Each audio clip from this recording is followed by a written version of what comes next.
Halo semuanya, perkenalkan nama saya Sansanur Rahman, saya dari Prodi Manajemen. Di sini saya akan mempresentasikan tugas UTS perpajakan. Oke, di sini ada dasar-dasar perpajakan. Di sini ada beberapa poin, yaitu yang pertama definisi pajak. Pajak adalah iuran yang wajib dibayarkan oleh individu atau badan usaha kepada negara yang digunakan untuk membiayai berbagai pengeluaran pemerintah. Yang kedua ada jenis pajak.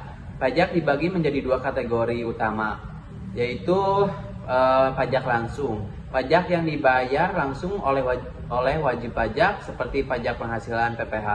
Yang kedua ada pajak tidak langsung, pajak yang dibebankan pada barang dan jasa seperti pajak pertambahan nilai PPN. Di sini ada subjek pajak.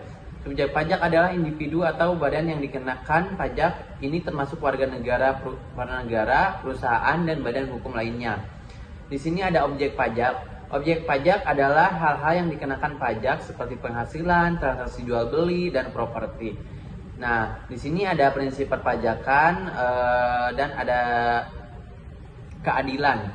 Pajak harus dipungut secara adil sesuai dengan kemampuan wajib pajak. Yang kedua ada kemudahan, proses pemungutan pajak harus mudah dipahami dan dilakukan. Yang ketiga kepastian. Wajib pajak harus tahu berapa besar pajak yang harus dibayar dan kapan waktu pembayarannya. Nah, di sini ada sistem perpajakan. Di Indonesia, perpajakan diatur oleh undang-undang dan dikelola oleh Direktorat Jenderal Pajak (DJP). Pajak dikenakan berdasarkan sistem self-assessment di mana wajib pajak menghitung, melaporkan, dan membayar pajak sendiri.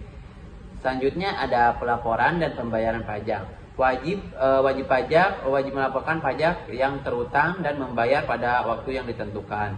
Keterlambatan dapat mengakibatkan sanksi. Di sini ada timbulnya pajak terutang.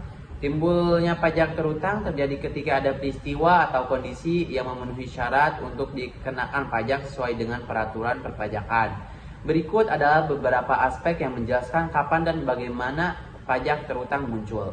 Yang pertama itu peristiwa ekonomi. Pajak terutang biasanya timbul dari peristiwa ekonomi tertentu seperti penghasilan. Ketika individu atau badan usaha memperoleh penghasilan, pajak penghasilan PPh menjadi terutang.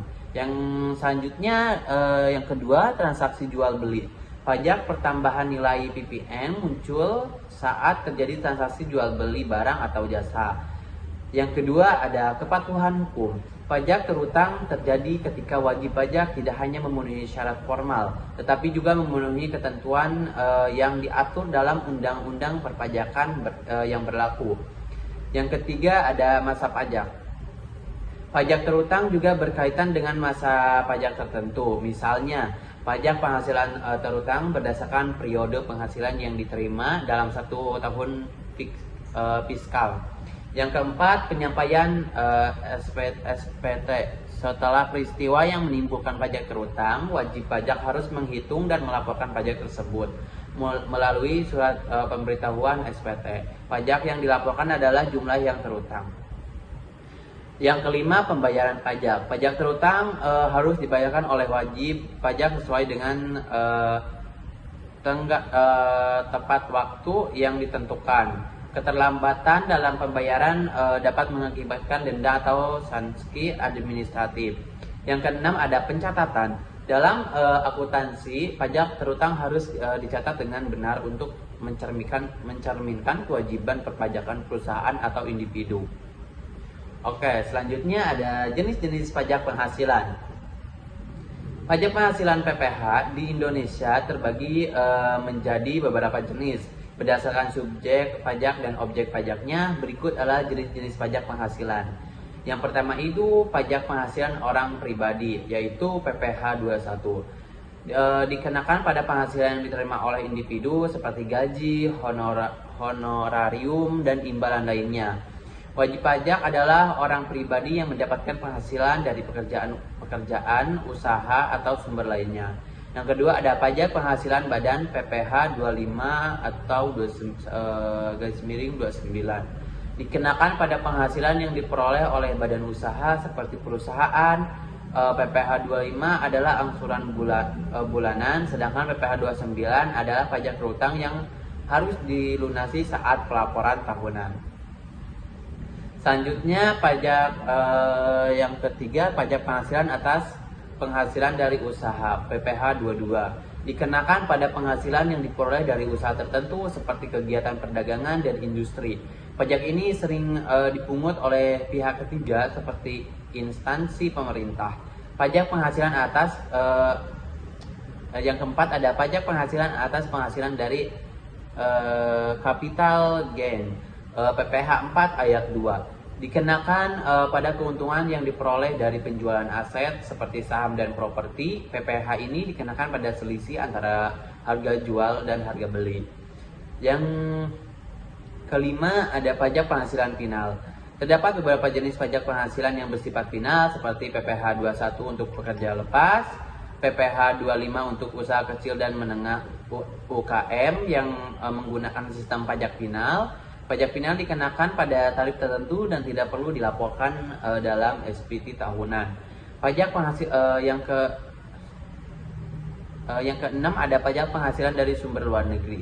Dikenakan pada penghasilan yang diperoleh wajib pajak Indonesia dari sumber luar negeri. Di sini ada pajak bukit dan bangunan. Pajak bumi dan bangunan atau dalam singkatnya itu PBB adalah pajak yang dikenakan atau atas kepemilikan atau penguasaan tanah dan bangunan. Pajak ini merupakan sumber pendapatan daerah dan dikelola oleh pemerintah daerah. Berikut adalah beberapa hal penting mengenai PBB. Yang pertama itu objek pajak.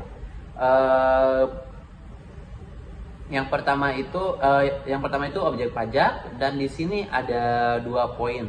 Yang poin pertama itu bumi. Seluruh bidang tanah termasuk lahan pertanian, perkebunan, dan tanah kosong. Poin kedua itu bangunan. Segala jenis bangunan yang berdiri di atas tanah, baik bangunan permanen maupun sementara. Yang kedua itu ada subjek pajak. Subjek pajak PBB adalah orang pribadi atau badan hukum yang memiliki atau menguasai tanah dan bangunan. Yang ketiga ada perhitungan PBB. PBB dihitung berdasarkan nilai jual objek pajak NJOP yang merupakan nilai rata-rata jual tanah dan bangunan di suatu daerah. Oke, di sini ada rumus PBB dihitung dengan rumus PBB sama dengan NJOP dikurang pengurangan atau pengurang kali tarif pajak. Pengurang adalah nilai yang ditentukan untuk mengurangi NJOP, sedangkan tarif pajak biasanya ditetapkan oleh pemerintah daerah. Yang keempat, tarif pajak.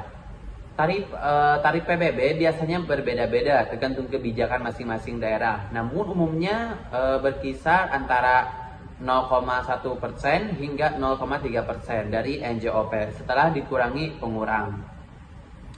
Yang kelima ada pembayaran PBB. Di sini ada 2 poin. PBB harus dibayar setiap tahun dan biasanya memiliki batas waktu tertentu untuk melakukan pembayaran. Selanjutnya keterlambatan dan pembayaran PBB dapat dikenakan sanksi administrasi atau denda. Yang keenam ada ketentuan khusus. Terdapat beberapa ketentuan yang mengatur pengecualian atau pengurangan pajak seperti untuk tanah dan bangunan yang digunakan untuk kepentingan sosial atau pendidikan.